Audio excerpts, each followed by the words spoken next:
Visakhapatnam steel plant లో జరిగిన ప్రమాదంపై AP deputy CM Pawan Kalyan తీవ్ర దిగ్భ్రాంతి వ్యక్తం చేశారు. విశాఖకు చేరుకున్న ఆయన కిమ్స్ ఆసుపత్రిలో చికిత్స పొందుతున్న క్షతగాత్రులను పరామర్శించారు. బాధితులను స్వయంగా అడిగి ప్రమాదం జరిగిన తీరును తెలుసుకున్నారు. అనంతరం స్టీల్ ప్లాంట్ లోని ప్రమాద స్థలాన్ని పరిశీలించి యాజమాన్యం ఉన్నతాధికారులతో మాట్లాడారు. మృతుల కుటుంబాలకు ప్రభుత్వం అన్ని విధాల అండగా ఉంటుందని పవన్ హామీ ఇచ్చారు.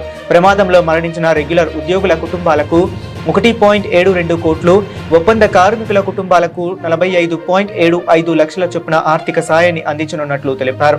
దీనితో పాటు మరణించిన వారి ఇంట్లో ఒక్కొక్కరికి ప్రభుత్వ ఉద్యోగం కల్పిస్తామన్నారు. గాయపడిన వారికి 10 లక్షల తక్షణ సాయంతో పాటు చికిత్సకయ్యే పూర్తి ఖర్చులను రాష్ట్రీయ ఇస్పాత్ నిగమ్ లిమిటెడ్ భరిస్తుందని వెల్లడించారు.